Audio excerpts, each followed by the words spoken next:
el cuestionario, que es un tema muy importante para consolidar el contenido previo, y además, como siempre les digo, si bien obviamente no es una estrategia adecuada estudiar por el cuestionario, pero sí es un mecanismo interesante autoevaluarse, digamos, en base a lo que han estudiado. De hecho, yo me percato que como yo presento acá el cuestionario cada mañana, luego no lo habilito en el sistema para que vean las respuestas. Déjenme, por favor, denme un chance a ver si hoy lo hago para que ustedes tengan las respuestas disponibles, porque claro, yo me confío en que lo revisamos acá, pero es verdad que después ustedes no pueden ir al sistema y revisar lo que han colocado, ¿no? Entonces yo voy a activar todos los cuestionarios desde la semana 1 hasta hoy para que tengan esa posibilidad. Muy bien, entonces vamos a comenzar. La primera pregunta dice: ¿cuál de los siguientes carbohidratos es un disacárido formado por dos epímeros? Recuerden que los epímeros son aquellos monosacáridos que son idénticos en términos de número de carbonos, de oxígeno, de hidrógeno, en cuanto al grupo químico que define a la molécula, si es cetosa, si es aldosa, pero se diferencian en la ubicación de los grupos hidroxilo. Y en ese sentido, la verdad que los únicos epímeros a los que le hemos prestado particular atención son glucosa y galactosa. No hemos hablado de muchos más epímeros, la manosa también lo es, pero de lo que más hemos hablado es glucosa y galactosa, y obviamente glucosa y galactosa son parte de la lactosa. En el caso de la sacarosa, no está formado por dos epímeros, sino por lo que se da en llamar dos isómeros. ¿Por qué? Porque sería una cetohexosa y una aldohexosa, que son glucosa y fructosa. La manosa está formada por dos glucosas, son idénticas, no son epímeros, son dos glucosas, y la galactosa no es ni siquiera un disacárido, es un monosacárido. Así que la respuesta correcta es lactosa, y la gran mayoría de ustedes acertó en la respuesta. La próxima pregunta, aquí les pido disculpas, sobre todo a los 1 o 2 alumnos que hicieron el cuestionario antes que los demás. ¿Por qué? Porque me di cuenta que aquí, en vez de poner glucógeno, había puesto glucagón, lo cual no tiene sentido ninguno, porque el glucagón es una hormona peptídica, no es un homopolisacárido, que es lo que yo pretendía. Fíjense, es por eso que tienen que estar muy alerta en el examen, y por eso les decía, y hoy se lo reitero, que palabras que se parezcan mucho como glucogénesis o gluconeogénesis, mejor escriben qué ruta metabólica es. Síntesis de glucógeno, síntesis de glucosa. No sea que les pase como a mí, que acabo de confundir glucógeno con glucagón, lo cual es catastrófico, evidentemente, porque son dos términos que significan cosas muy diferentes. Pero bueno, se rectificó y la gran mayoría se encontró la pregunta correcta, digamos. El glucógeno es un homopolisacárido formado por unidades de aldohexosa. ¿Qué aldohexosa forma el glucógeno? ¿Cuál es la aldohexosa que forma al glucógeno? La glucosa, obviamente. La glucosa. ¿Qué otro homopolisacárido está formado por glucosa? ¿Qué otro homopolisacárido está formado por glucosa? El almidón, la celulosa. Lo único que el almidón podemos digerirlo y la celulosa no. La celulosa es esta fibra vegetal, o es un componente importante de la fibra vegetal que no podemos digerir. Por lo tanto, si yo les preguntara, bueno, después creo que hay una pregunta de eso, después vemos. Bien. Y bueno, en cualquier caso, es una reserva energética en hepatocitos. Bien, no es reserva energética en enterocitos, por ejemplo. O sea, esta opción y esta son prácticamente idénticas. La única diferencia que dice es que aquí el glucógeno se almacena en hepatocitos, lo cual es correcto, mientras que aquí dice enterocitos, lo cual es falso. Recuerden que el glucógeno solo está en células hepáticas, ¿y dónde más? ¿En qué otras células? Musculares, hepáticas y musculares. Muy bien.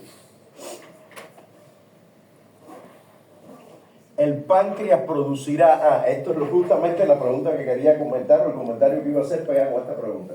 El páncreas producirá más insulina tras la ingesta de papas que tras la ingesta de vegetales ricos en celulosa, en fibra. Eso es obvio, es verdadero, porque la ingesta de papa implica una ingesta de una gran cantidad de almidón, y el almidón está formado por glucosa, que forman enlaces glucosídicos alfa 1,4, alfa 1,6, que pueden ser digeridos por nosotros. mientras que la celulosa que conforma la fibra también está formada por glucosa, es cierto, pero esa glucosa tiene enlace beta-glucosídico que no puede ser digerido por la amilasa pancreática nuestra ni la amilasa salival. Por lo tanto, el consumo de fibra vegetal, de celulosa, no aporta glucosa libre y por lo tanto no altera la glicemia. Estoy seguro que muchos de ustedes cuando tengan el examen delante van a decir, eso el profe lo dijo en el cuestionario y no le hice caso, estaba atendiendo al que entró en el momento. ¿Qué dijo el profe cuando entró la chica de la blusa amarilla al salón? Pero bueno, ustedes no quieren progresar. Bien, entonces, próxima pregunta. La celulosa es un polisacárido que utilizan las plantas como reserva de energía. Claro que es falso, porque las plantas lo usan como reserva de energía, por supuesto que es el almidón. La celulosa es un polisacárido estructural, no es energético. Bien, es el que forma los troncos de las plantas, en fin. La amilasa salival y pancreática son fundamentales en la digestión de los carbohidratos al hidrolizar enlaces peptídicos. Me da mucha alegría que la mayoría haya marcado falso, porque obviamente todo parece muy bien, y de pronto habla de enlaces peptídicos, cuando debería decir enlaces glucosídicos, porque los enlaces peptídicos son para proteínas, obviamente. Muy bien. Próxima pregunta. Si una ruta metabólica con 10 reacciones incluye 6 endergónicas y 4 exergónicas, no sé qué la letra de será imprescindible la hidrólisis del ATP para que esta ruta sea termodinámicamente favorable. La gran mayoría se equivocó. Miren lo que dice la pregunta, repetimos. Si una ruta metabólica tiene 10 reacciones, 6 son endergónicas, o sea, en esas 6 la variación de energía libre es positiva, requiere el consumo de energía más que la emisión de energía. Hay 6 que requieren gastar energía, consumir energía. Y hay 4 que son exergónicas, que liberan energía. La variación de energía libre negativa, exergónica, termodinámicamente favorable. Y dice después, entonces, será imprescindible hidrolizar ATP para que esta ruta sea termodinámicamente favorable, o sea, para que cuando usted sume todos los delta G, esa suma de negativa. Dice que eso solo usted lo logrará si hidroliza ATP. Puede ser que sea útil hidrolizar ATP, pero no tiene por qué ser imprescindible, no se sabe. ¿Por qué? Porque usted no ve aquí los valores de delta G, yo se los he dado. ¿Cómo usted sabe si las endergónicas no son más 2, más 3, más 5, más 7 y de pronto las exergónicas son menos 15, menos 40, menos 18 y cuando usted suma da negativo? ¿Por qué hay que hidrolizar ATP? No sé, tengo que ver, profe, el delta G. Usted no me ha dado el delta G. A lo mejor el balance global es negativo y no hay que hidrolizar ATP. Usted solo me está diciendo que hay 6 reacciones endergónicas y 4 exergónicas, pero cuando usted haga el balance global, a lo mejor delta G es negativo, profe. Yo no veo los valores de delta G. Por lo tanto, no tiene por qué ser imprescindible hidrolizar ATP, a lo mejor no hace falta. A lo mejor el balance global de la ruta es negativo. ¿Comprenden? O sea, aún habiendo 6 endergónicas, puede ser que esas 6, insisto, sea más 2, más 5, más 10, más 15, más 3, más 8, y las exergónicas sean menos 20, menos 13, menos 18, menos 40. Y cuando usted suma, da delta G negativo. ¿Comprendieron?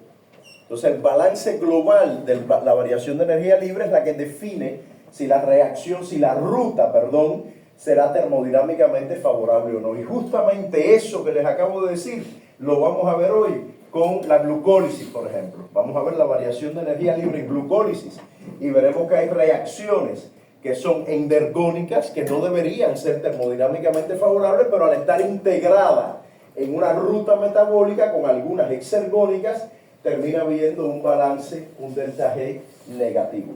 Bien, esto que acabo de decir va al examen como que tengo una hija quinceañera. Se los dije desde la clase pasada. Hay una pregunta de delta G, de variación de energía libre, de la ruta que tiene 4 reacciones y varios valores de delta G. ¿Correcto? Muy bien. Próxima pregunta. Los transportadores tipo SGLT contribuyen al ingreso de los monosacáridos digeridos a los enterocitos. Su actividad depende de la bomba sodio-potasio. Claro que sí. Recuerden que los SGLT son transportadores activos secundarios. Ellos no gastan energía, pero dependen de la bomba sodio-potasio, que sí gasta energía en forma de ATP, porque la bomba bombea, para que la redundancia, el sodio al exterior de la célula, crea un gradiente de sodio, y cuando el sodio se mueve a favor de su concentración, de mayor o menor a menor concentración, arrastra la glucosa con él. Entonces es un transportador activo secundario. Y la última dice, la secreción de glucagón por los hepatocitos es fundamental para regular los niveles de glucosa en sangre durante los periodos de ayuno. La secreción de glucagón es fundamental para regular la glucosa durante el ayuno. Sí, el glucagón hace que la glucosa se estabilice durante el ayuno. Lo que es incorrecto, y por eso es falso, es que se secrete por los hepatocitos. Yo les dije a ustedes, se lo dije a todos los grupos y a ustedes también, que en el examen, la mitad de ustedes, eso me lo ha demostrado la historia, va a poner que la insulina y el glucagón vienen del hígado. Y aquí está comprobado. 1 de cada 3 considera que el hígado produce glucagón, lo cual es catastrófico. ¿Está bien? El hígado sensa el glucagón, lo detecta, el hígado sensa la insulina, la detecta, y cambia la actividad de los hepatocitos por la influencia de insulina y glucagón. Pero quien lo secreta es el páncreas. ¿Bien? Y efectivamente la historia sigue confirmando que por alguna razón perturbadora, muchos terminan el curso de bioquímica creyendo que el hígado produce insulina y glucagón, lo cual me da ganas de orinar, pero así funciona. No tengo de otra. Bien, correcto.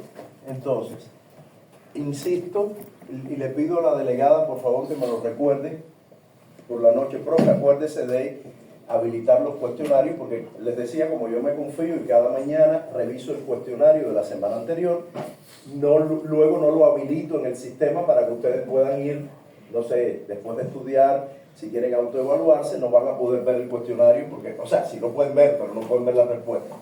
Entonces yo voy a habilitarlo para que también, aparte de esto que yo hago cada mañana, ustedes puedan ver las respuestas. ¿Correcto?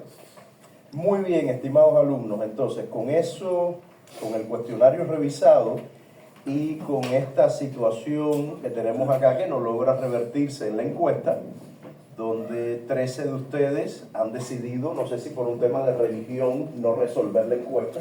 Tal vez hay algún problema en la religión que ustedes profesan que le impide resolver la encuesta. Entonces, aquí en esas circunstancias vamos a avanzar con la clase.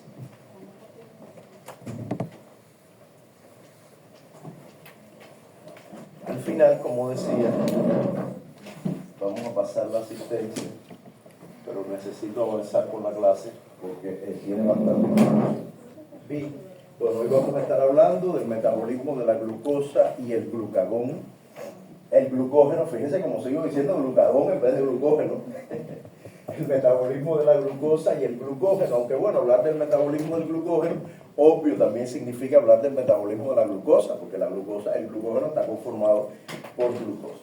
Entonces, para hablar de metabolismo, ya la clase pasada estuvimos haciendo algunos pininos sobre cuestiones generales del metabolismo, hablamos de los eventos catabólicos y anabólicos, hablamos de la generación o el consumo de portadores energéticos, incluyendo aquellos que almacenan la energía en forma de enlaces fosfatos, que serían los nucleótidos trifosfato, ATP, GTP, pero sobre todo ATP, y aquellos que almacenan la energía en forma de electrones, o sea, aquellos portadores energéticos reducidos, NAD reducido, FAT reducido. Recuerden, y de hecho eso lo van a mostrar en la infografía que tienen que hacer para este domingo, no para el otro. Recuerden que NAD, FAT, igual que la coenzima A, por ejemplo, vienen del complejo vitamínico B. El complejo vitamínico B es el precursor de esos portadores energéticos. Lo vamos a ir viendo en la clase de hoy, lo vamos a insistir. Ya lo vimos desde la primera clase, pero hoy lo vamos a insistir, y en la infografía que tienen que hacer de vitaminas tienen que tocar ese tema. Y en el examen también, ¿por qué no? Muy bien, entonces, vamos a hablar sobre el metabolismo. Insisto, ya vimos esas cuestiones generales, hablamos un poquito también de, un poquito no, bastante, porque hubo incluso un seminario sobre regulación de la actividad enzimática, eso es muy importante para lo que vamos a estar viendo hoy. Hoy vamos a hablar de regulación covalente, regulación alostérica, inhibición por exceso de producto, todo eso que vimos en la clase pasada, tanto en la introducción que hice yo del tema como en el seminario que se presentó, y que es un tema también muy importante para el examen. Y lo otro que vimos asociado al metabolismo fue este tema de la variación de energía libre, la interacción, la interconexión entre rutas. Recuerden que habíamos dicho que para que una ruta termine siendo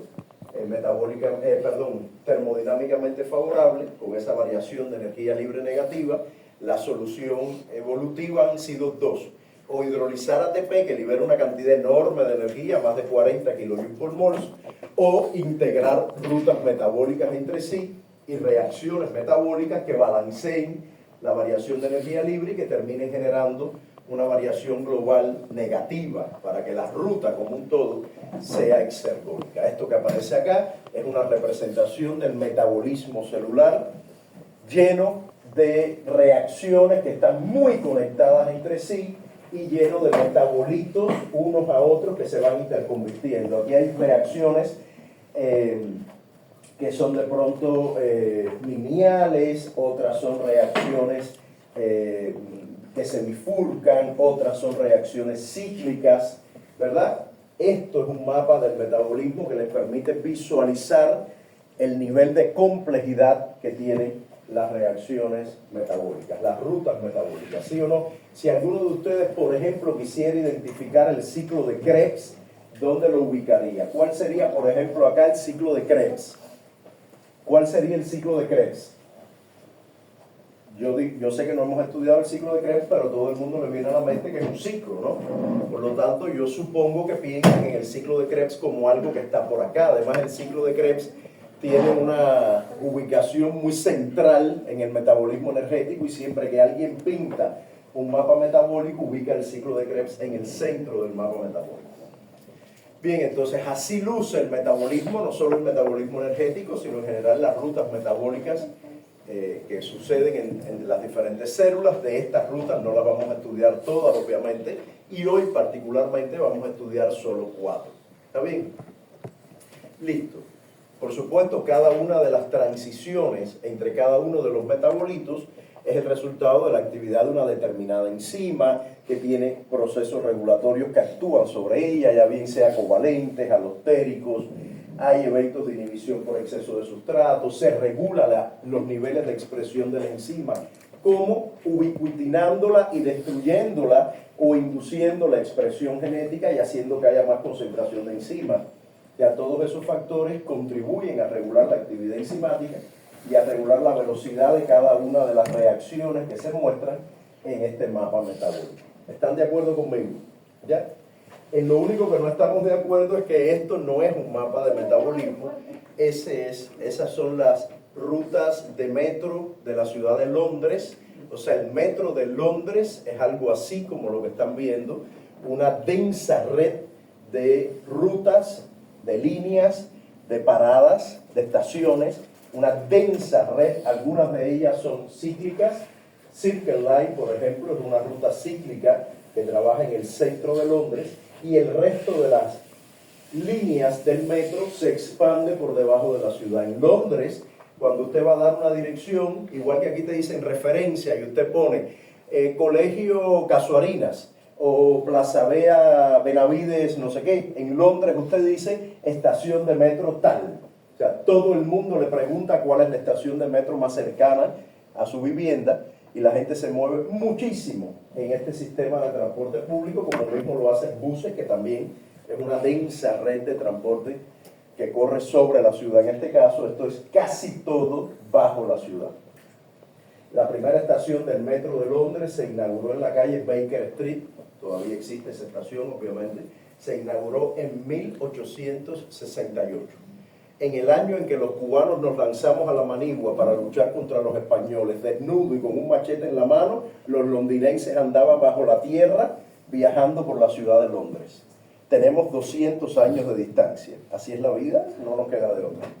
Entonces, en esa calle Baker Street, por cierto, frente a la estación, está ubicada la casa de Sherlock Holmes, que obviamente es una casa ficticia, es un museo que muestra la historia de Sherlock Holmes, que es un personaje irreal obviamente, pero que ha calado tanto en el imaginario de los lectores que la gente piensa que Sherlock Holmes alguna vez existió. No existió, pero tiene una casa en Baker Street, que es la casa de Sherlock Holmes, a la que usted puede ir como un museo, ¿no?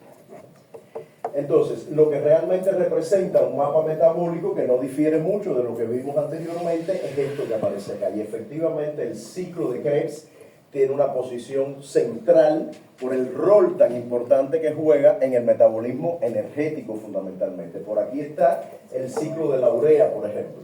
¿Sí? Este es el ciclo de Krebs, este es el ciclo de la urea que ya conocemos, esto lo estudiaremos un poquito más adelante. Y de aquí llegan, o salen rutas metabólicas muy valiosas como la glucólisis, que es esta ruta que aparece acá, la glucólisis, o luego de aquí se desprende la generación de portadores energéticos reducidos que terminan en la cadena de transporte electrónico, por ejemplo.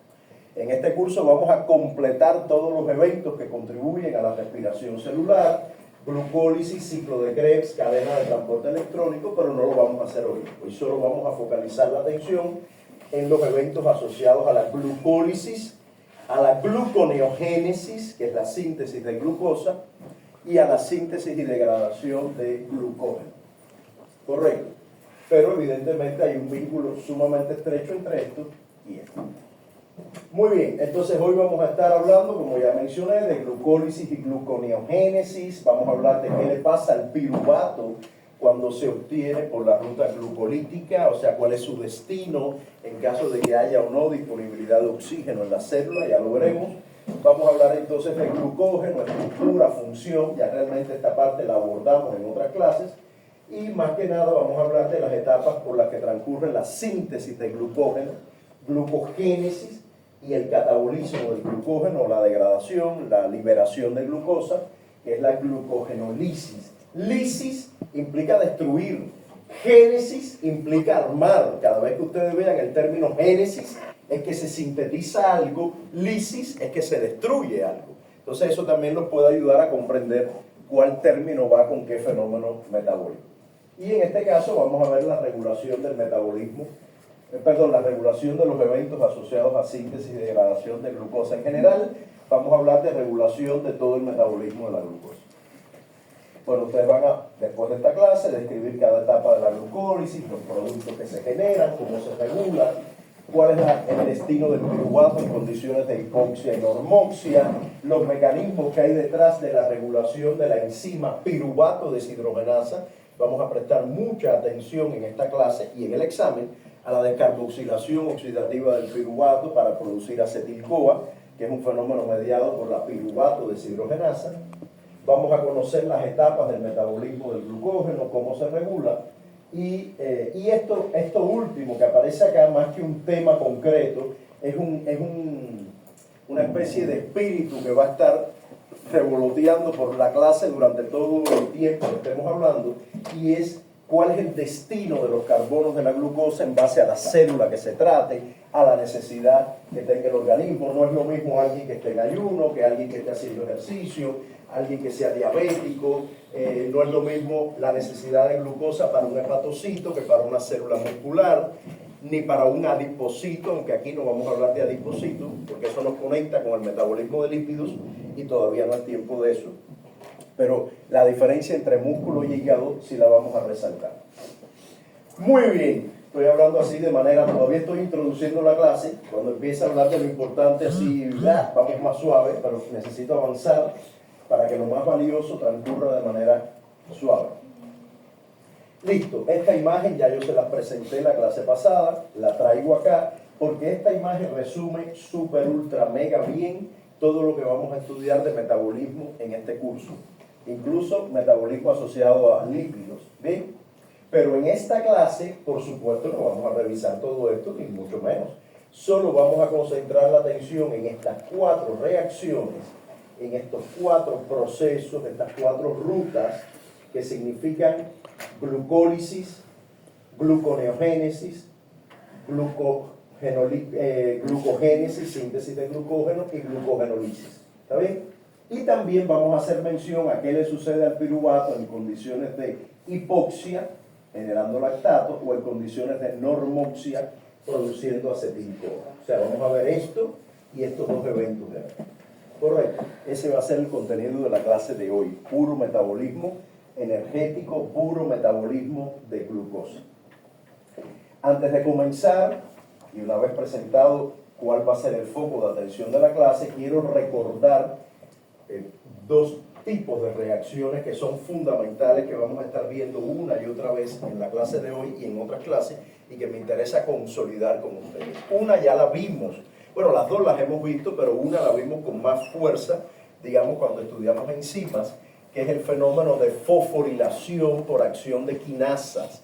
Las quinasas son enzimas que fosforilan a otras moléculas, incluso pueden fosforilar a otras enzimas. Eso es parte de la regulación covalente de las enzimas, que una enzima fosforile a otra y la encienda o la apague.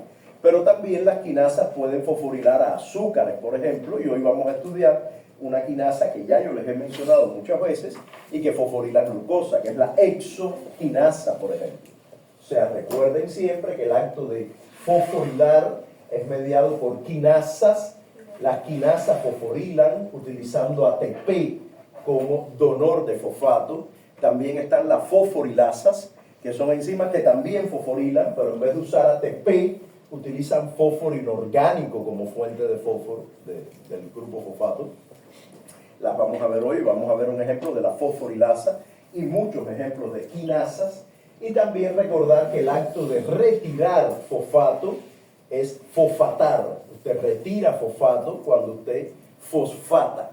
¿Bien? Parece contraintuitivo, pero fosfatar no es poner fosfato, es retirar. Y siempre tengan presente, y eso lo vimos en la clase pasada y lo vimos en el seminario, que el acto de fosforilar, cuando una enzima fosforila a otra, puede activarla o apagarla. No quiere decir que fosforilar siempre implique activar. Usted puede fosforilar una enzima y apagarla también, dependiendo de la enzima que sea. Vamos a ver ejemplos en la clase de hoy. Y la otra reacción que vamos a ver una y otra vez en el curso y que hoy vamos a mencionar mucho, son las reacciones tipo redox, de oxidación-reducción, en el que una molécula determinada dona electrones, es el agente reductor. Ella se oxida donando electrones, y una vez que ella se oxida donando electrones, esos electrones van a parar a una molécula que se reduce. O sea, hay un agente que reduce a otro. Él se oxida, este agente se oxida porque dona electrones, y la otra molécula se reduce porque recibe electrones. La manera más simple de ver esto y de imaginarlo es que si los electrones tienen carga negativa y usted recibe algo negativo, imagínense que usted sea un número. Usted es el número 10. Si recibe algo negativo, usted se convierte en 9, 8, 7, se reduce, ¿verdad? Por lo tanto, cuando uno recibe electrones, se reduce. Y cuando uno dona electrones, se oxida. Y cuando las moléculas se reducen, para compensar esta carga, generalmente se asocian a protones. Por eso el el NAD solito, NAD, está oxidado y el NADH está reducido. O el FAD está oxidado y el FADH está reducido, porque compensan esos electrones con protones. Lo vamos a ver en la clase. Solo les estoy adelantando algo que vamos a ver ahora en detalle, una y otra vez en las diferentes rutas metabólicas. Insisto, vamos a hablar muchísimo de eventos de fosforilación y fosfatación, tanto en las reacciones del metabolismo como en la regulación de la actividad enzimática, y vamos a hablar muchísimo de reacciones de oxidación-reducción, en la cual moléculas como NAD y FAD, que son portadores energéticos reducidos, son muy importantes. E insisto, NAD y FAD son derivados del complejo vitamínico B. FAD viene de la vitamina B2, NAD de la vitamina B3. Y en el caso de la coenzima A, que también la vamos a hablar bastante, viene de la vitamina B5. Correcto, asocien el complejo vitamínico B con moléculas que son precursoras de coenzimas como NAD, FAT, que participan en este tipo de reacciones. Correcto. Muy bien. Listo. Hasta aquí las generalidades que les quería contar. Algunas solo pretendían consolidar lo que habíamos visto. Y de ahora en adelante, 7:30, hemos invertido media hora en esto. De ahora en adelante vamos a comenzar a ver las rutas metabólicas. Empezamos con la glucólisis, que es de todas posiblemente la más conocida. Tal vez algunos de ustedes en cursos previos le hayan hablado de la glucólisis. La glucólisis es una ruta que ocurre en el citosol de prácticamente todas las células del organismo. La glucólisis es una manera de incorporar carbonos de la glucosa al metabolismo energético. Es un proceso de transformación de la glucosa que se da en dos etapas. Una primera etapa que transforma la glucosa, después veremos algunos detalles, la glucosa en gliceraldehído trifosfato, glucosa en gliceraldehído trifosfato. Esta es una etapa que se llama de inversión. ¿Por qué? Porque se invierte energía en ella, se gasta ATP en transformar la glucosa en gliceraldehído trifosfato. Es un poco loco porque uno asocia la glucólisis con producción de energía.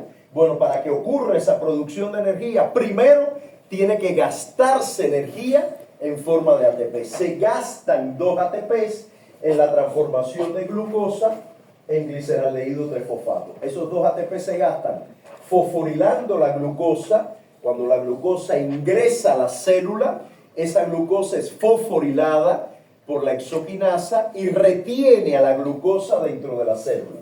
Cuando la glucosa ingresa, sí o sí tiene que fosforilarse. No importa la vía metabólica a la que vaya a ir, no importa, se tiene que fosforilar. Los alumnos que no me hagan caso en estas palabras no van a aprobar el examen. O sea, ustedes son conscientes que si no le prestan atención a esto no van a aprobar. Son conscientes porque el 80% de la nota sale de hoy. ¿Logran comprender ese mensaje o no? ¿O siguen dispersos? ¿Ya? Se los advierto. Insisto, la transformación de glucosa en gliceraldehído trifosfato es esa primera etapa que consume 2 ATPs. Primero la glucosa se fosforila a glucosa 6-fosfato, lo veremos después, y después la fructosa 6-fosfato se fosforila a fructosa 1,6-bifosfato. Aquí se consumen 2 ATPs en esta primera etapa. Y en la segunda etapa, el gliceraldehído trifosfato termina transformándose en piruvato. La glucólisis como un todo transforma glucosa en piruvato. El primer componente de la vía es la glucosa, el último es el piruvato. ¿Está bien? ¿Cuántos piruvatos se obtienen por cada glucosa? Se obtienen 2 piruvatos. La glucosa es una hexosa, tiene 6 carbonos y el piruvato tiene 3 carbonos nada más. Como durante la glucólisis no se pierde ningún carbono, obviamente la glucosa como que se divide en 2. 6 carbonos originariamente que terminan transformándose en 2 moléculas de 3 carbonos, que es el piruvato. Y en esta segunda etapa de la glucólisis sí se produce energía. Sí se produce energía. Se producen 4 ATPs y 2 NAD reducidos. 2 NAD reducidos significa que hay portadores energéticos reducidos, en este caso NAD reducido, y se producen 4 ATP.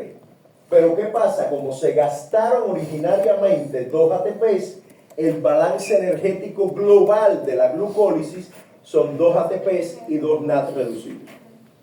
Bien, lo vamos a ver ahora en detalle. Estos solo son comentarios generales. Resumiendo, la glucólisis ocurre en el citosol de prácticamente todas las células, implica la incorporación de los carbonos de glucosa al metabolismo energético, comienza fosforilando la glucosa para atraparla en la célula y una vez atrapada, inicia una primera fase donde se gastan 2 ATPs y luego una segunda fase que termina en piruvato donde se producen 4 ATPs y 2 NAD reducidos. O sea, se producen como balance global 2 ATPs y 2 NAD reducidos. Si yo le pregunto cuántos portadores energéticos totales se producen en la glucólisis, se producen 4, 2 ATPs y 2 NAD. Pero si yo les pregunto cuántos portadores energéticos reducidos se producen, solo 2, porque el ATP no es un portador energético reducido, ese es el NAD reducido. ¿Correcto? Ese es el fenómeno global que les estoy contando. Y ahora vamos a ver cada una de las etapas. De todos modos, quiero insistir en algo que no les había dicho, pero que es muy importante y que tiene que ver con el último ítem que decía que va a estar gravitando durante toda la clase. Y yo siempre lo ilustro de esta manera. Acabo de decir que la glucosa, lo primero que ocurre es que se fosforila, ¿verdad? Ese fenómeno de fosforilación no es para la glucólisis, es para cualquier evento metabólico que involucre a la glucosa. Cuando la glucosa ingresa a la célula, lo primero que tiene que ocurrir es que se fosforila. Porque cuando ella es fosforilada, se atrapa en la célula, no puede salir. Y una vez fosforilada, ella decide a qué ruta metabólica va a ir. Cuando estudiemos la síntesis de glucógeno, lo estudiamos hoy, veremos que la glucosa tiene que estar fosforilada. Cuando estudiemos la ruta pentosa-fosfato dentro de 15 días, la glucosa tiene que estar fosforilada. O sea, si la glucosa no se fosforila, no queda atrapada en la célula y no puede incorporarse al metabolismo energético. ¿Correcto? Entonces, aunque yo les he dicho que la primera reacción de la glucólisis es la fosforilación, realmente la primera reacción de muchas rutas que involucran la glucosa es la fosforilación. Si no se fosforila, no se atrapa. Yo siempre lo muestro de la siguiente manera. Y volvemos después a la glucólisis, pero para precisar este tema.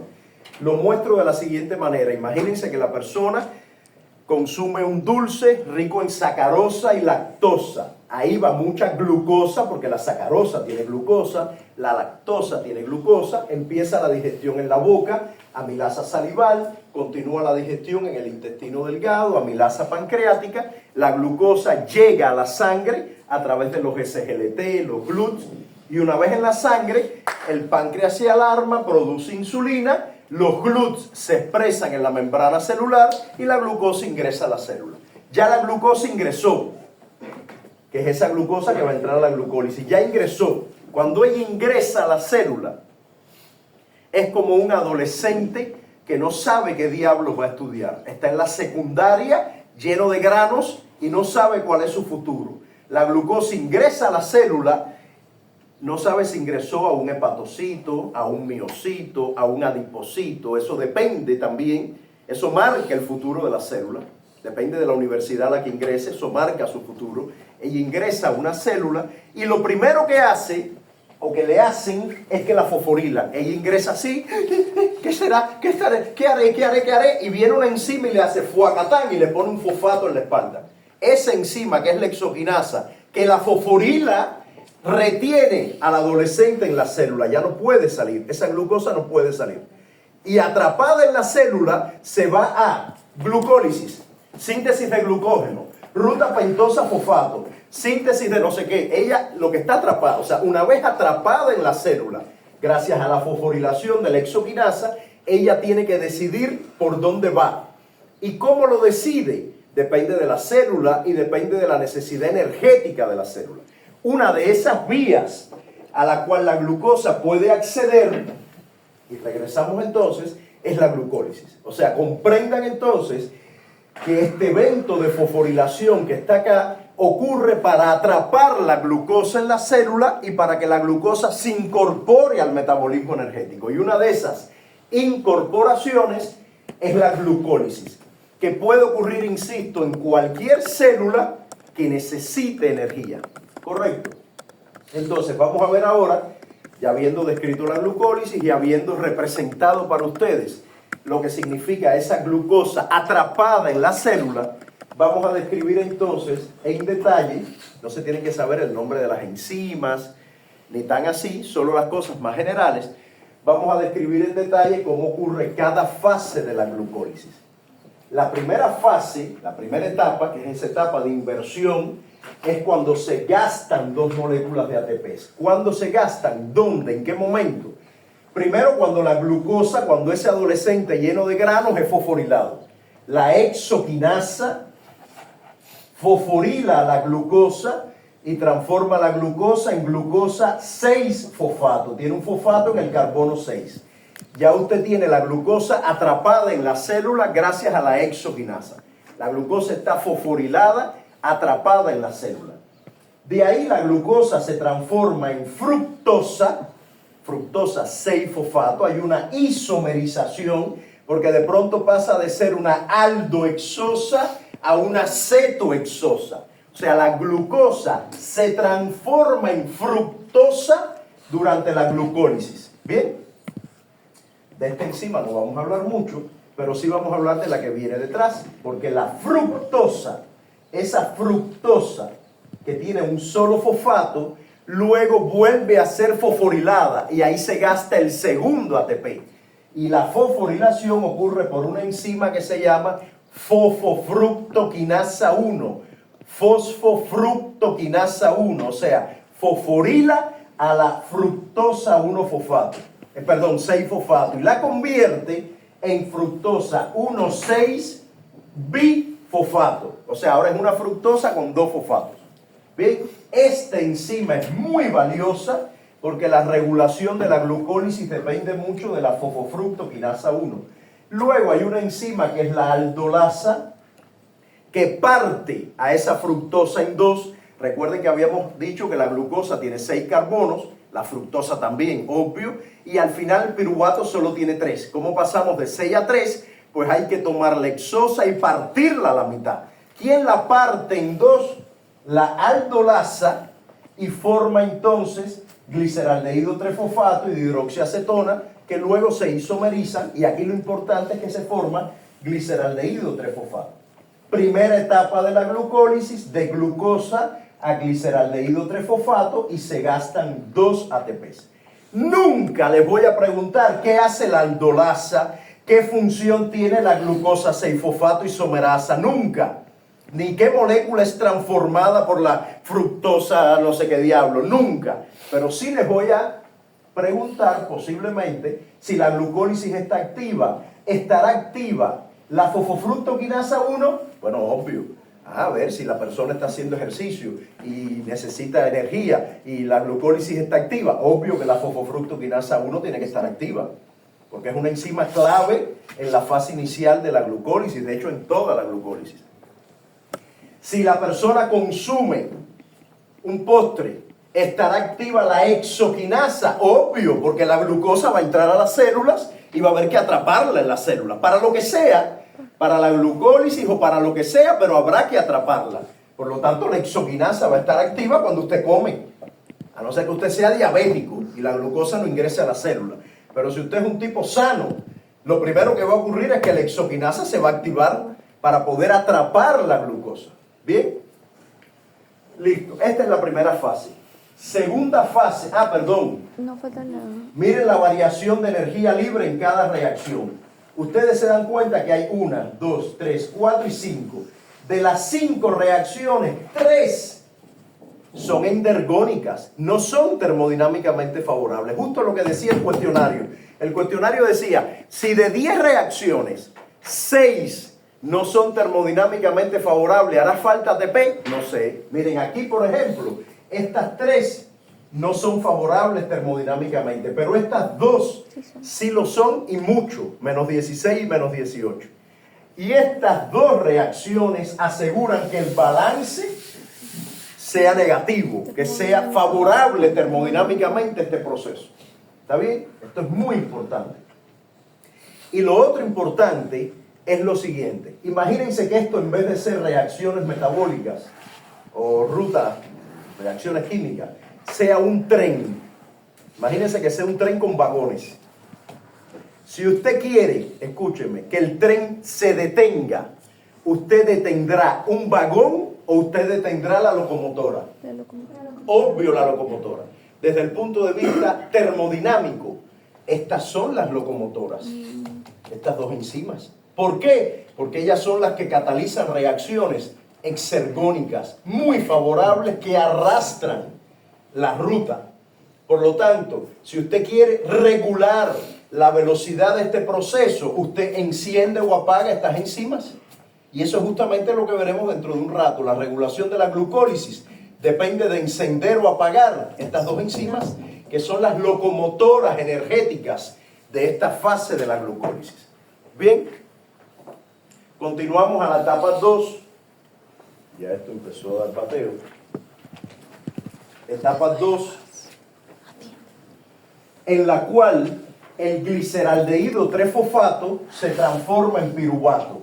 Pero aquí hay algo raro. Empezamos con 6 carbonos y terminamos con 3.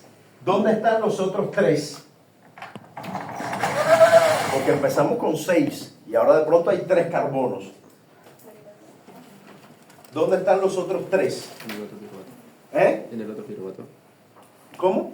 Se forman dos piruvatos. Claro, el problema es que esto son dos, o sea, esto no ocurre solo en un caminito, ocurre en dos. La glucólisis es así: gliceraldehído 3-fosfato, RUP, piruvato, glucosa. O sea, hay un punto de bifurcación en la glucólisis donde a partir de este punto lo que continúa hay que multiplicarlo por 2, porque porque los carbonos de la glucosa se conservan y hay que generar 2 piruvatos. Esto tiene 6 carbonos, esto tiene 3 y esto 3. Por lo tanto, para que se conserven los carbonos, esta segunda etapa tiene que ser doble. ¿Correcto? Muy bien. Entonces, por lo tanto, todo lo que aparece acá está por duplicado. Es por eso que en esta transformación de gliceraldehído 3-fosfato a ácido difosfoglicérico, no sé qué diablo, que no sé bien ni cómo se llama, por lo tanto, evidentemente nunca se lo voy a preguntar. En esta transformación ocurre la reacción redox en la glucólisis. Ocurre la reacción redox y de NAD oxidado se obtiene NAD reducido. El NAD, insisto, es una coenzima que viene de la vitamina B3. NAD reducido como consecuencia de este proceso. El gliceraldehído se oxida, dona electrones y ¿quién lo recibe? El NAD, y se reduce. Bien, ¿por qué se forman 2 NAD reducidos? Porque ya les acabo de decir que esto que estoy contando ocurre doble. Hay un NAD reducido aquí y un NAD reducido aquí. O sea, en la reacción solo ocurre un NAD, solo se forma un NAD, pero como es doble, se producen 2. Bien, si seguimos bajando la glucólisis, al final la acción de la piruvatoquinasa termina formando piruvato. Y en esta última reacción de la piruvatoquinasa, que transforma fosfanol piruvato a piruvato, se produce ATP. ¿Cuántos ATPs? 1. Lo que pasa que como es doble, se van a producir 2 ATPs. Perdón, me faltó acá, también acá, ¿y esto por qué está así? No sé por qué se puso así, es raro.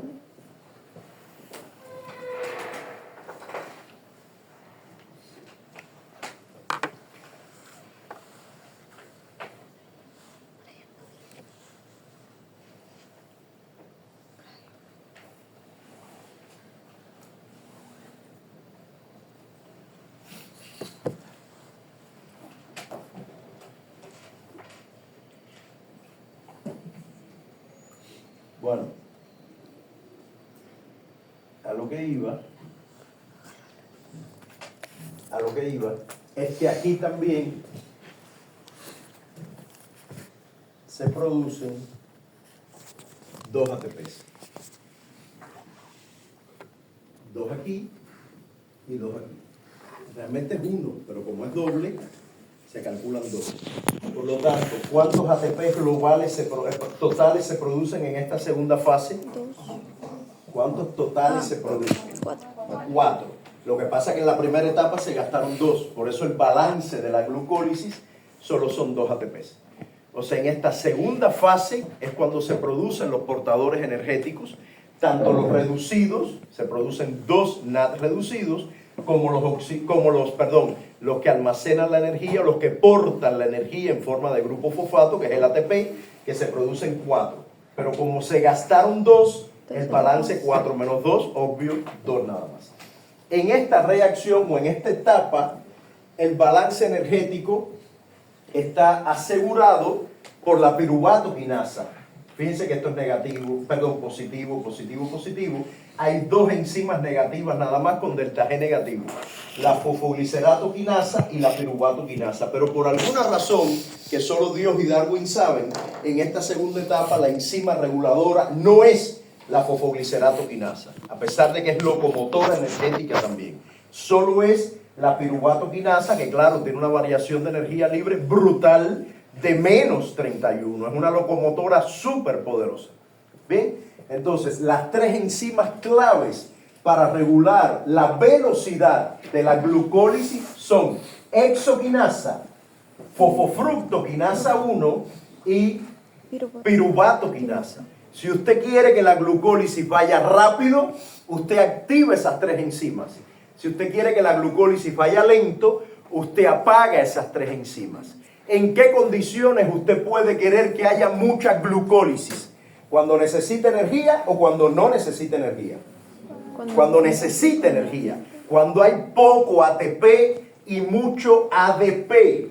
Si hay poco ATP, si el ATP está bajo y el ADP o el AMP, que significa que no tiene 3 fosfatos, solo tiene 2 o 1, es tan alto, aquí en esta circunstancia la célula está y necesita glucólisis.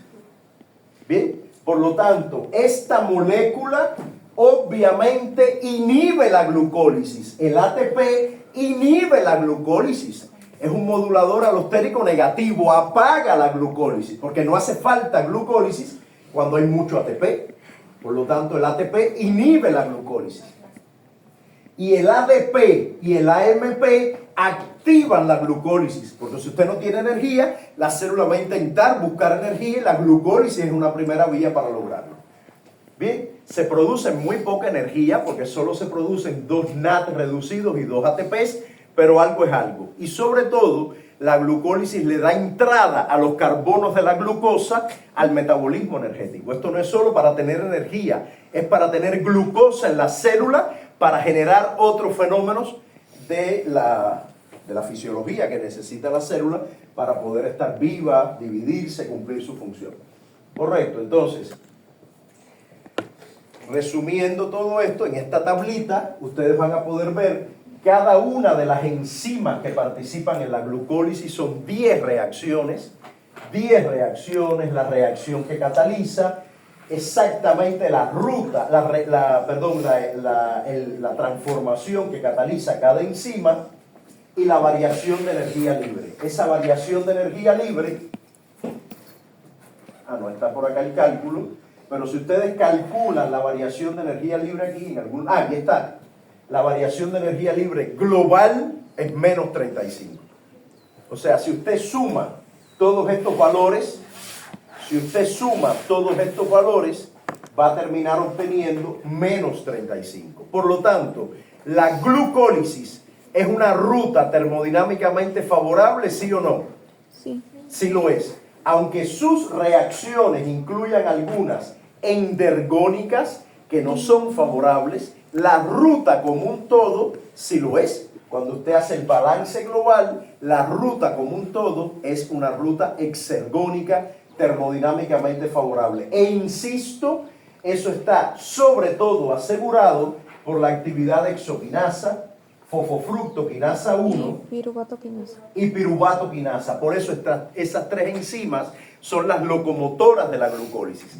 Usted quiere que haya más glucólisis, échele carbón a las locomotoras. Usted quiere que no haya glucólisis, apague esas locomotoras. Esas 3 enzimas definen si hay mucha glucólisis o poca glucólisis. Bien, y de hecho vamos a hablar ahora de cómo se regulan esas enzimas. Les recuerdo que hay 2 grandes maneras de regular, hay muchas, pero 2 grandes, son la modulación alostérica. ¿Cuál es la alostérica? La molécula X, la que sea, el regulador, se une a la enzima en un sitio diferente del centro activo. Y cuando se une a la enzima,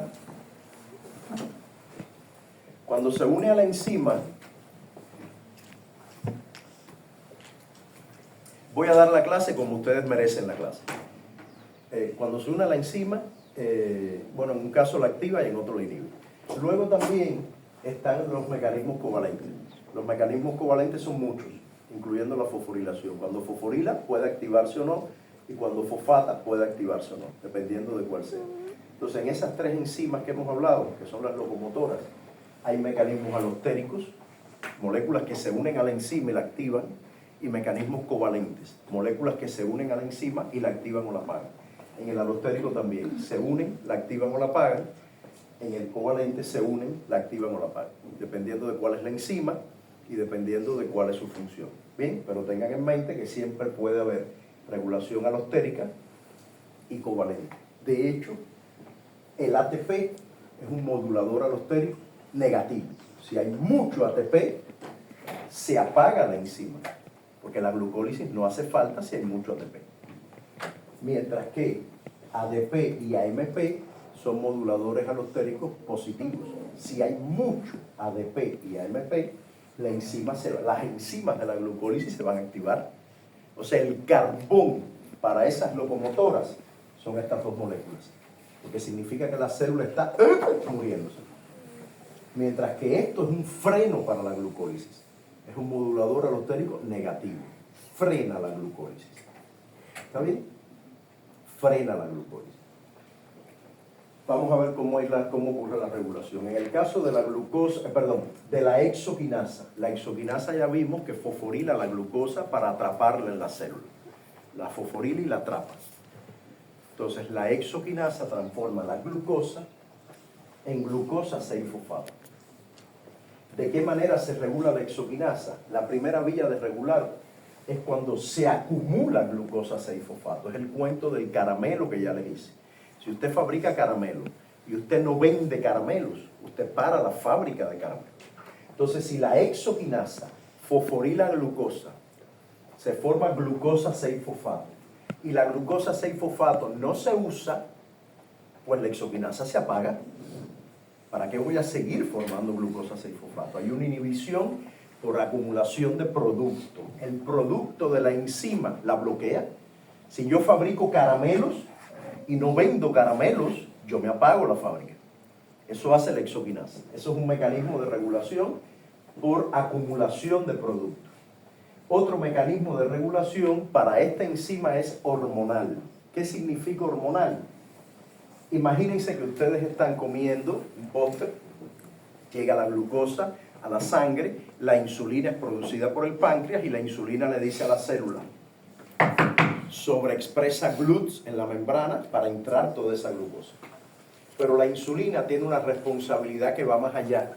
La insulina no solo se queda en que haya más GLUTs, no. La insulina además lleva una señal al núcleo celular y le dice al núcleo celular: óyeme, transcribe exoquinasa, traduce exoquinasa para que haya más exoquinasa, y toda esta glucosa que yo te estoy haciendo ingresar a la célula, fosforílala.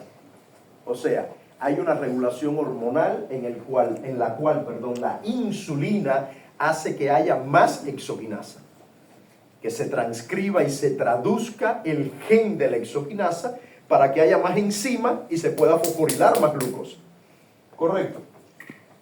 Todo lo contrario hace el glucagón.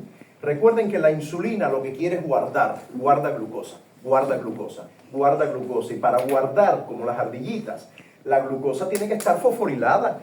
El adolescente tiene que tener la mochila en la espalda para no poder salir, para no escaparse de la célula. La célula es una cárcel para la glucosa. Para poder quedar atrapada, necesita la fosforilación. Y para eso la insulina dice: ok, adolescentes, ingresen a la célula con los GLUTs en membrana, ingresen, y cuando ingresan le dice a la célula: expresa exoquinasa para fosforilar y que todos esos adolescentes que te acabo de meter dentro se queden atrapados en la célula. ¿Correcto? Entonces tiene lógica que la exoquinasa sea estimulada por la insulina, mientras que el glucagón hace lo contrario. Al glucagón no le interesa que usted guarde glucosa, y por lo tanto él apaga la exoquinasa. Eso es la exoquinasa. En el caso de la fosfofructoquinasa 1, que es una enzima muy importante, es la que fosforila la fructosa 6-fosfato y la lleva fructosa 1,6-bifosfato. O sea, la fructosa ahora tendrá 2 fosfatos, ¿verdad? Esta enzima es el centro regulatorio de la glucólisis. Esta enzima es la gran locomotora, aunque hay 3 locomotoras. La locomotora maestra, la master locomotor, es la fosfofructoquinasa 1. Correcto. ¿Cómo se regula esa enzima? Ya hemos visto algunos ejemplos. Si hay mucho ATP, la locomotora se apaga. Es un modulador alostérico negativo, porque significa que la célula no necesita energía y apaga la fosfofructoquinasa. Lo contrario, ¿cuál es la leña, el carbón para esa locomotora? AMP y AMP. Significa que no hay suficiente energía y ellos actúan como moduladores alostéricos positivos. Se unen a la enzima en un sitio diferente al centro activo y hacen que el centro activo esté más disponible para que haya actividad enzimática. Entonces, insisto, ATP y ADP son como los grandes balances que le dan, o le ponen un freno, el ATP pone freno y el ADP y el AMP le dan carbón a la locomotora para que avance más rápido. Y por ahí hay otra molécula que todavía no hemos estudiado y que lo comprenderán mejor cuando estudiemos ciclo de Krebs, que es el citrato. El citrato es un intermediario del ciclo de Krebs. Y el citrato inhibe la fosfofructoquinasa. Y ustedes dirán, ¿qué tiene que ver una cosa con otra? Eso tiene que ver con lo del caramelo y la fábrica y el azúcar. ¿A qué me refiero? Verán cómo le hago el símil ahora. Cuando el ciclo de Krebs está detenido, vamos a empezar por el final. Si no hace falta energía, el ciclo de Krebs estará muy activo o parado. Estará lento, ¿verdad? Porque no hace falta energía. Como está lento, el citrato que debería transformarse en el ciclo de Krebs no se transforma, se acumula. Y ese citrato va e inhibe la fosfofructoquinasa para que no haya más piruvato y no pueda continuar el ciclo de Krebs. No puede ejecutarse el ciclo de Krebs. Entonces tiene toda la lógica del mundo que si usted acumula citrato, significa que la célula no necesita energía y por lo tanto el citrato va y le dice a la fosfofructoquinasa, le dice a la locomotora, párate, porque no hace falta más piruvato. La energía está hasta aquí. ¿Bien? Les decía, con respecto a los caramelos, ¿cómo sería el citrato? Bien, usted recibe azúcar de China, usted fabrica caramelos y vende caramelos. El citrato sería como si el caramelo bloqueara, no la fábrica de caramelos, sino bloquea al exportador de China. Le dice al de China, no mandes más azúcar, que los caramelos no se están vendiendo. Eso es lo mismo. El citrato no es de la glucólisis, no es de la descarboxilación del piruvato. El citrato es del ciclo de Krebs. O sea, está lejísimo en la respiración celular, lejísimo de la glucólisis. No obstante, a pesar de estar muy lejos, que lo estudiaremos, insisto, en otras clases, a pesar de estar muy lejos, inhibe la glucólisis. ¿Por qué? Porque, insisto, es como que se acumulara el caramelo y el caramelo inhiba al que vende azúcar en China. Eso es lo que está ocurriendo aquí. El caramelo, que es el citrato, está inhibiendo al que vende azúcar en China, que es la fosfofructoquinasa 1, que es la que activa la glucólisis. ¿Bien? Pero aquí el elemento central que debemos considerar es el balance ATP, ADP, AMP. Estos son los grandes balancistas de la fosfofructoquinasa. La otra cuestión es que haya mucho sustrato. Fíjense, esto no es producto, es sustrato. Ya ustedes saben desde la clase de enzimas que mientras más sustrato hay más actividad enzimática. Obvio, si hay más fructosa 6-fosfato, habrá más actividad de la enzima, porque hay más sustrato y la enzima trabajará más. Luego aquí hay un modulador alostérico del cual no voy a hablar mucho, no quiero enredarlos, que es un modulador que estimula la actividad de la fosfofructoquinasa 1, pero no nos enredemos, quedémonos en que el exceso de sustrato activa la enzima. Y lo otro son las hormonas. Otra vez. Volvemos al tema de las hormonas. Otra vez lo mismo. La insulina no solo le dice a la célula, quiero más GLUTs en membrana para que te tragues la glucosa, sino que además le dice a la célula, transcribe y traduce la exoquinasa para que la glucosa sea fosforilada y la fosfofructoquinasa 1 para que la glucólisis continúe. Correcto, entonces tiene mucha lógica que la insulina active a la fosfofructoquinasa 1. No es que la enzima trabaje más por efecto de la insulina, sino que hay más expresión del gen de la fosfofructoquinasa 1, hay más disponibilidad de enzima y en consecuencia la glucólisis puede fluir mejor. Correcto. Y ya por último, y el glucagón hace lo contrario, por supuesto. Y ya por último, la piruvatoquinasa, que es la última enzima de la glucólisis, la que sintetiza piruvato, ocurre más o menos igual. Si hay mucho producto, o sea, por ejemplo, acetil-CoA. El piruvato termina siendo acetil-CoA, eso lo veremos después. Si hay mucho acetil-CoA o hay mucha energía, hay una inhibición de la piruvatoquinasa, obvio, lo mismo, si hay mucho ATP se inhibe, porque no necesitamos glucólisis. Si hay mucho sustrato, la piruvatoquinasa estará más activa, obvio también, y volvemos a lo mismo, la insulina la activa y el glucagón la inhibe. Listo, entonces en estas tres locomotoras, en esas locomotoras, hay eventos de regulación alostérica sobre todo, que implica que el exceso de producto inhiba la enzima, el exceso de producto, en este caso el ATP como producto global, inhibe, le pone freno a las locomotoras, mientras que la necesidad de ATP es carbón para que las locomotoras vayan más rápido y la glucólisis se activa. Y además las hormonas, insulina activa glucólisis y glucagón inhibe glucólisis. Porque la insulina todo lo quiere meter en la célula, incluyendo la glucosa, obvio, y el glucagón no quiere, el glucagón quiere sacar, por lo tanto el glucagón frena la glucólisis. Listo, con esto terminamos. La glucólisis, insisto, es una vía metabólica sumamente valiosa para incorporar carbonos de glucosa a la célula, para incorporar esos carbonos al metabolismo energético. Ocurre en el citosol de prácticamente todas las células. Es una vía que en términos energéticos no produce mucha energía, produce solo 2 ATPs por cada glucosa y produce 2 NAD reducidos por cada glucosa. Recuerden que los NAD reducidos vienen de una reacción de oxidación-reducción, redox, en el que el NAD se transforma en NADH, se reduce el NAD. Y el NAD, insisto, es un derivado del complejo vitamínico B, particularmente de la vitamina B3. ¿Sí? Entonces, cuando piensen en el complejo vitamínico B, siempre piensen en donores de coenzimas. ¿Correcto? Viene ahora entonces continuar viendo qué le sucede al piruvato. Después que veamos esta parte, vamos a tomar un receso. Ya tenemos, lo otro que iba a decir, discúlpenme, es que en la glucólisis transcurren 2 etapas. Una primera etapa que gasta ATP, una segunda que produce ATP, y hay 3 enzimas valiosas en la regulación del fenómeno glucolítico, que sería exoquinasa, fosforila glucosa, fosfofructoquinasa 1, fosforila fructosa 6-fosfato, y la piruvatoquinasa, que es la que produce piruvato, que es el producto final.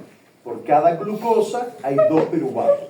A mí me encanta hacer preguntas tipo, ¿cuántos portadores energéticos se producen en la glucólisis a partir de 10 glucosas? Si son 10 glucosas, se producen 2 ATP y 2 NAD por cada una, serían 2 y 2, 4, por 10, 40 portadores energéticos. Y si pregunto por portadores energéticos reducidos, no son 40, son 20 nada más, porque son los 2 NAD reducidos. ¿Bien? Listo, ya tenemos 2 piruvatos por cada glucosa. ¿Qué hace el piruvato o qué hace la célula con el piruvato una vez que lo tiene sintetizado? Bueno, para la célula el piruvato es un punto de bifurcación y dependiendo de la condición que tenga la célula, llevará el piruvato a ácido láctico o a acetil-CoA. ¿En qué condición el piruvato va a ácido láctico? Cuando hay hipoxia, cuando la disponibilidad de oxígeno es muy baja. Si yo me tengo que mandar a correr ahora de aquí a la entrada, corriendo de urgencia, cuando llegue voy a tener un dolor terrible aquí en las pantorrillas. Eso es ácido láctico.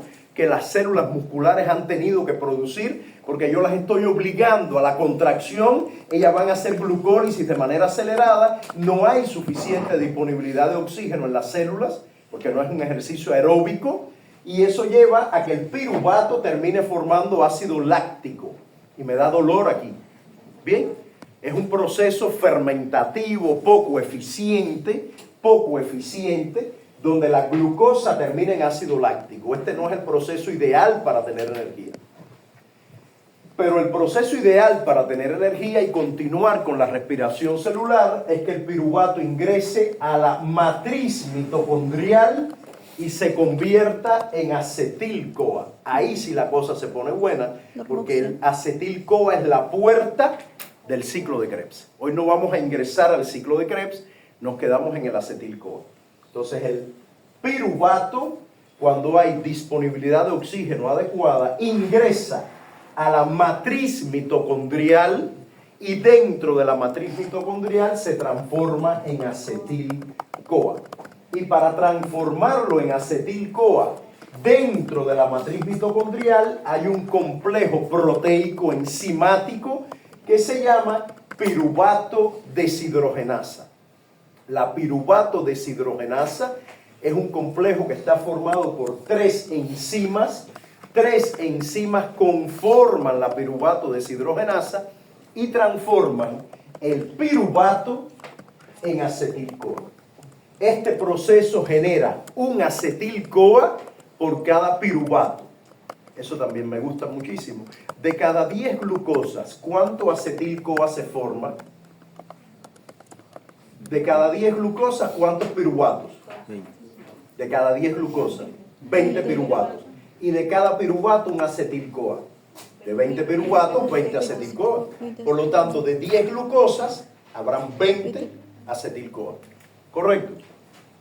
En cualquier caso, estoy hablando a grandes rasgos, el piruvato se transforma en acetil-CoA. Y para transformar piruvato en acetil-CoA, aquí hacen falta varias coenzimas que son derivadas del complejo vitamínico B. ¿Por qué? Porque hace falta coenzima A, que es vitamina B5, es el derivado de la vitamina B5. Hace falta NAD, que es el derivado de la vitamina B3.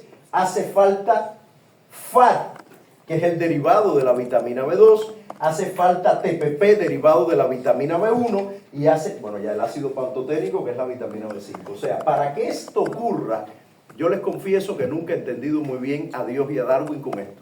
Porque para transformar un miserable piruvato, que es una molécula de 3 carbonos de porquería, en acetil-CoA, que es otra molécula de porquería, utiliza 3 enzimas, cuyo detalle no vamos a ver hoy, lo veremos en otra clase. Utiliza 3 enzimas y utiliza derivados de la vitamina B1, B2, B3, B5. Y además verán ustedes cómo se regula esto, que es una cosa increíble. Bien, entonces la única explicación que yo le doy, el beneficio a la duda que le doy de Dios y Darwin, es que esto que está ocurriendo acá le abre la puerta, insisto, al ciclo de Krebs.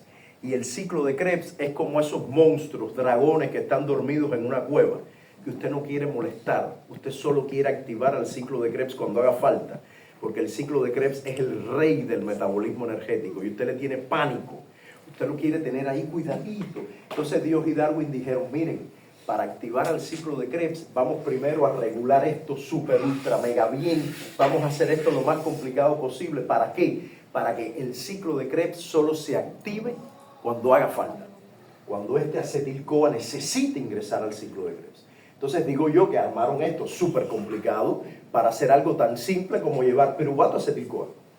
Por cierto, este proceso es una descarboxilación oxidativa. En el examen yo no les voy a poner ¿qué hace la piruvato deshidrogenasa? Les voy a poner ¿qué enzima genera la descarboxilación oxidativa del piruvato? Y ustedes dirán, ¿esto qué diablo es? Es esto. Esto es descarboxilación oxidativa. ¿Por qué? Porque un carbono del piruvato se bota como CO2, hay una descarboxilación. El piruvato tiene 3 carbonos y el acetil, solo son 2, Por lo tanto, hay un carbono que se pierde como CO2, hay una descarboxilación. ¿Y por qué es oxidativa? Porque hay una reacción redox. El piruvato se oxida y el NAD se reduce. Bien, descarboxilación oxidativa del piruvato. Lleva al piruvato a acetil-CoA. Bien, la piruvato deshidrogenasa transforma piruvato en acetil-CoA por una descarboxilación oxidativa donde participan coenzimas derivadas del complejo vitamínico B como NAD, FAT, TPP y coenzima A, que es la vitamina B5 o un derivado de la vitamina B5. Bien, ¿en qué condiciones esto está activo? Bueno, obviamente, cuando no hace falta energía, ¿usted cree que esto estará activo? No, no hace falta energía. No despertemos al monstruo ciclo de Krebs porque no hace falta energía. ¿En qué condiciones no hace falta energía? Hay mucho NAD reducido, hay mucho ATP, tenemos muchos portadores energéticos. Todos estos portadores energéticos inhiben, son moduladores alostéricos negativos de la piruvato deshidrogenasa, la inhiben, ¿correcto? ¿Por qué? Porque si hay exceso de energía, esto no hace falta. Inhibamos la piruvato deshidrogenasa. ¿Quién más la inhibe? Obvio, su propio producto. El acetil-CoA, cuando se acumula, inhibe la piruvato deshidrogenasa. Todo caramelo, cuando se acumula, inhibe la fábrica de caramelos. Entonces es lógico que si no hay demanda energética, el ATP, el NAD reducido y el propio producto de la piruvato deshidrogenasa sean inhibidores y la piruvato deshidrogenasa tienda a apagarse. Si hace falta energía, sucede lo contrario. En vez de ATP, habrá ADP. Y el ADP es un activador de la piruvato deshidrogenasa. Pero además, si hace falta energía, la glucólisis, escuchen, estará activa, ¿sí o no?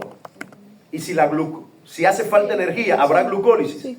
Obvio. Y si hay mucha glucólisis, ¿no habrá mucho piruvato?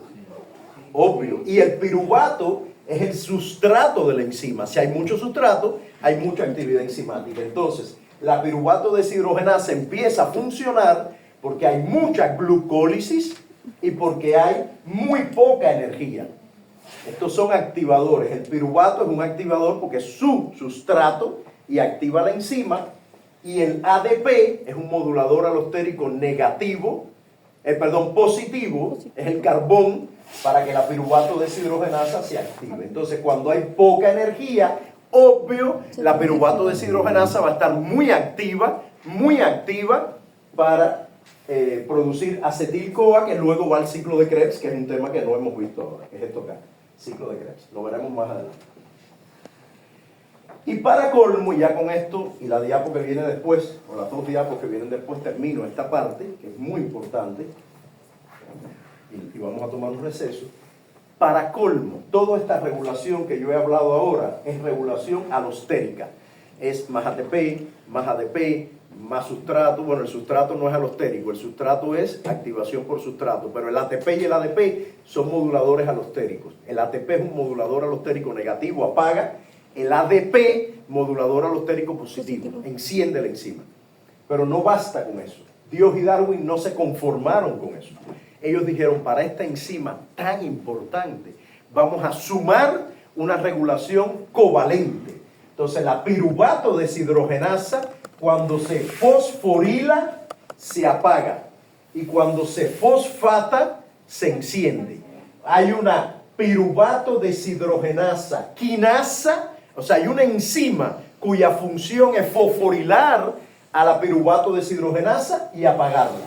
Y hay una enzima cuya función es fosfatar a la piruvato deshidrogenasa y encenderla. O sea, más allá de la modulación alostérica, hay un mecanismo de regulación covalente que fosforila y apaga la enzima o fosfata y enciende la enzima. ¿Quién regula esto? La querida insulina. La insulina activa a la piruvato deshidrogenasa fosfatasa, o sea, la insulina activa este proceso y enciende a la piruvato deshidrogenasa. No directamente, sino estimulando la piruvato deshidrogenasa fosfatasa. La estimula y se activa la piruvato deshidrogenasa. Y este es el mecanismo de regulación global de la piruvato deshidrogenasa. Es este que aparece acá. Insisto, es tan importante controlar a la acetil-CoA para que no despierte al ciclo de Krebs por gusto, que Dios y Darwin armaron algo tan terrible como esto para regular la piruvato deshidrogenasa. ¿Cómo se regula? Ya lo hemos visto, pero aquí está todo integrado. Todo esto ya lo hemos visto.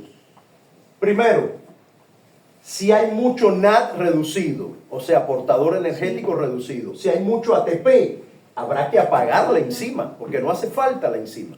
Mucha energía, apaga la piruvato deshidrogenasa.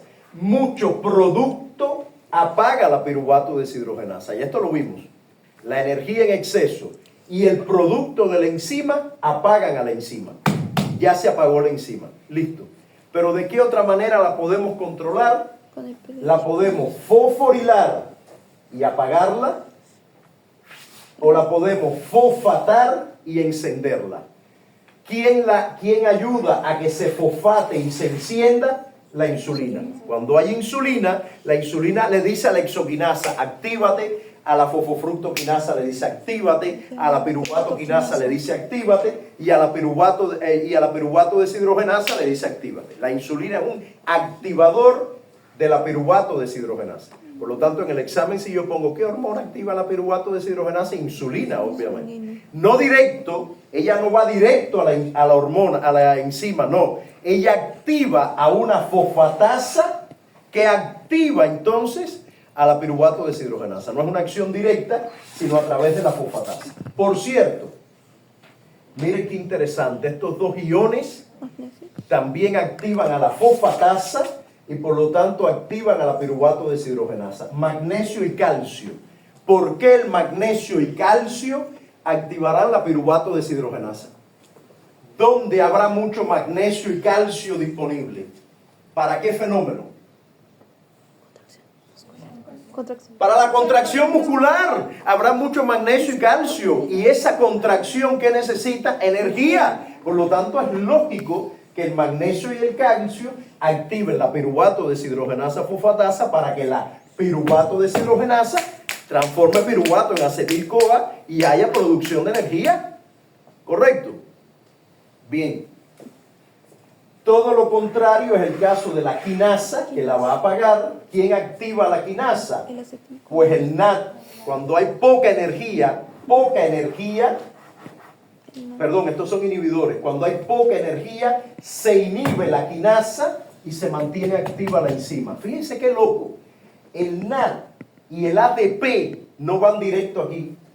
El NAD y el ADP inhiben al inhibidor. Si usted inhibe a un inhibidor, usted activa, ¿verdad? Estas dos moléculas inhiben al inhibidor de la piruvato deshidrogenasa y esta enzima está activa. O sea, es súper complicado este proceso y obvio, yo no pretendo ir mucho en detalle en términos evaluativos, solo me interesan que valoren de manera macro la complejidad de la piruvato deshidrogenasa, formada por 3 enzimas, necesita varias coenzimas derivadas del complejo B para que ocurra, actúa en la matriz mitocondrial, transformando el piruvato en acetil-CoA. Esa transformación es una descarboxilación oxidativa, se pierde un carbono y se oxida el piruvato para formar NAD reducido. NAD reducido. Me encantaría también preguntar cuántos portadores energéticos reducidos produce la glucosa desde que entra a la célula hasta que se forma acetil-CoA. O sea, si 10 glucosas ingresan a la célula, en la glucólisis, ¿cuántos portadores reducidos se forman? En total, portadores reducidos. 2. 2 por 10, 20. 20 NAD reducidos. Pero estas 10 glucosas generan 20 piruvatos, ¿verdad?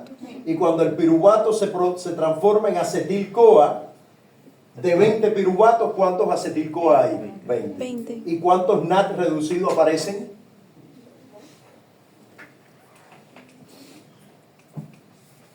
1 por cada piruvato. 1 por cada piruvato. Por lo tanto, ¿cuántos son en total? 20 NAT reducidos. 20 y 20, 40 NAT Total. reducidos a partir de 10 glucosas durante la glucólisis y la descarboxilación oxidativa del piruvato. Todo ese proceso genera a partir de 10 glucosas 40 NAT reducidos. ¿Bien? Porque se producen 2 NAT reducidos por cada glucosa en la glucólisis y 1 por cada piruvato. ¿Bien? Listo. Entonces, cuando hay normoxia, el piruvato va a la mitocondria, especialmente a la matriz mitocondrial, y la piruvato deshidrogenasa lo descarboxila oxidativamente. Hay una descarboxilación oxidativa que lleva el piruvato a acetil-CoA en un proceso que está regulado muy potentemente por modulación alostérica, covalente y hormonal. Covalente por fosforilación y desfosforilación, alostérica por el ATP, el NAT reducido, el ADP, y hormonal por la influencia de la insulina, que tiene una acción reguladora sobre la actividad de esta enzima, que de hecho la enciende, no directamente, sino encendiendo una fosfatasa que enciende la piruvato deshidrogenasa. ¿Correcto? Listo. Con esto vamos a tomar un alto, son las 8:30, y hemos llegado ya la glucosa, ese adolescente lleno de granos que ingresó a la célula, ya no es más glucosa, ahora es acetil-CoA en la matriz mitocondrial. Lo que sigue después de la matriz mitocondrial con el acetil-CoA no lo vamos a ver hoy, porque eso es ciclo de Krebs, lo vemos otro día. Ahora vamos a volver a concentrarnos en la glucosa y hablar de la gluconeogénesis en los próximos minutos. Son las 8:30, vamos a tomar un receso hasta las 8:40, para las 8:40 comenzar a hablar de gluconeogénesis, que es muy corto, y de ahí mover